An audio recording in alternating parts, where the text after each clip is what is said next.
Shizen Style is all about a lifestyle of bringing nature into our modern lives.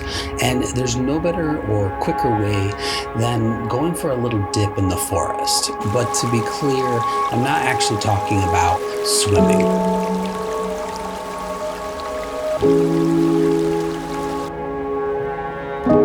ShinRin-Yoku is just starting to become recognized outside of Japan, but they have been studying it and developing this concept since the 1980s, literally translated as forest bathing. It's sometimes considered a form of nature therapy, garden therapy, or forest medicine. I'm not going to give you all of the pseudoscientific claims that are out there, but simply stress that this is a great way to get back in balance and reset your clock. What their research has shown, however, is that taking in the forest can boost your immune system, reduce your cortisol levels, which are the stress-inducing chemicals, and has an overall calming effect throughout the nervous system. Surrounding yourself in nature helps you get your physical, mental, and spiritual self back in line. It also puts you in a mood that allows for more creativity and flow.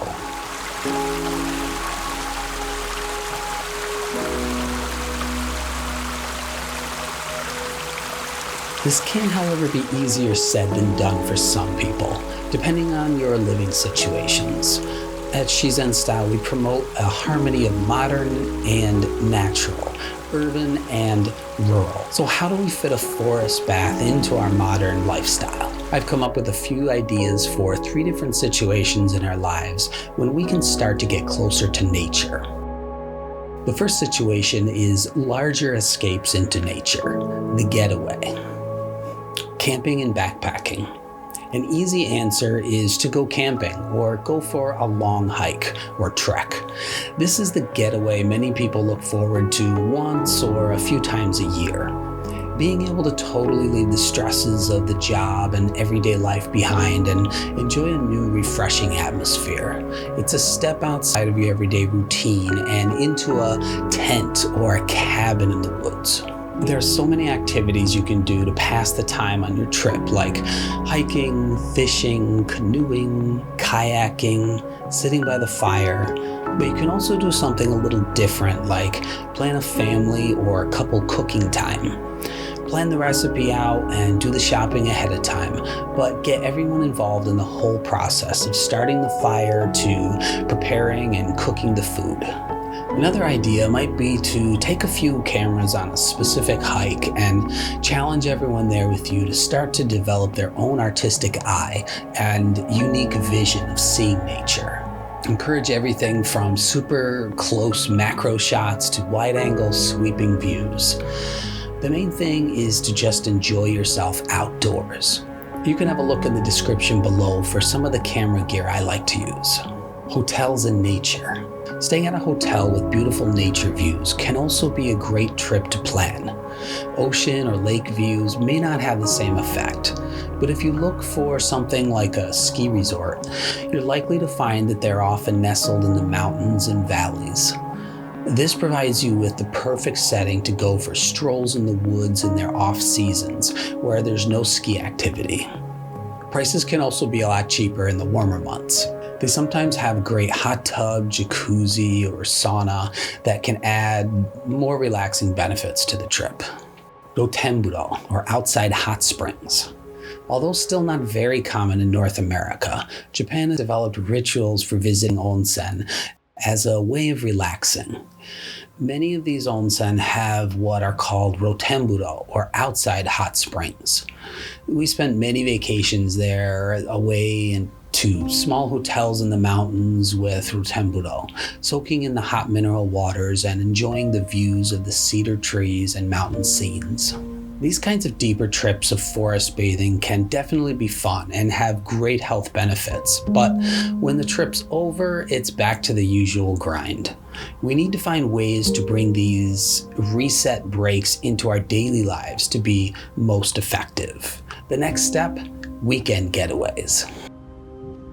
These getaways are not as elaborate of a setup as the hotel or camping trip, but shorter forest bathing trips can be done on the whim. I like to start by looking to see what seasonal activities might be going on. In the warmer months, you might check out to see what fruits are in season and plan a small drive out to go fruit picking. Usually the farms are near more wooded areas, and you can even combine a few of the activities if there's a relaxing hiking course or a park nearby.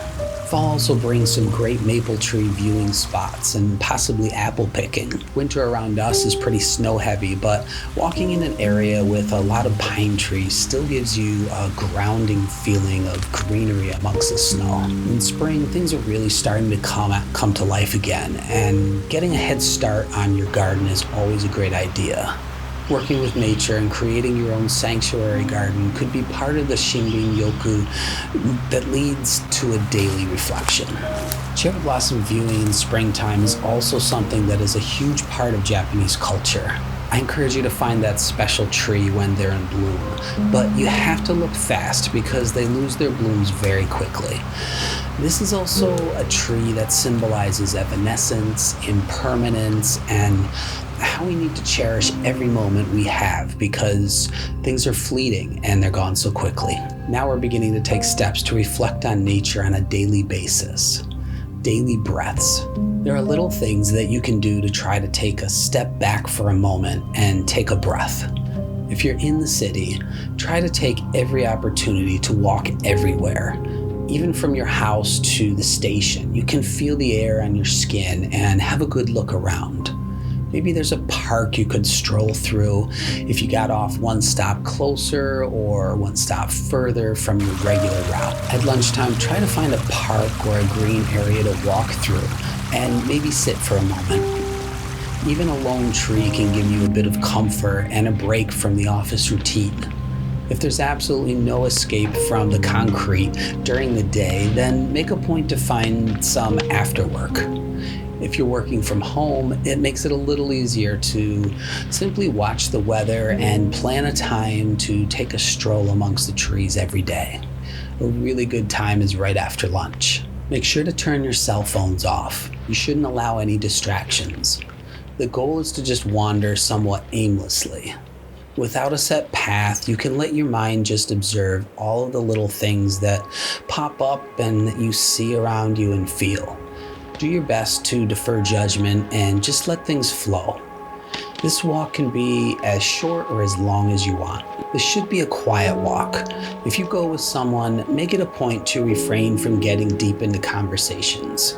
Your mere presence in nature is going to disturb the area, but your goal should just be to take notice of how your presence interacts with the natural surroundings. You're a part of nature, and you can reflect on that.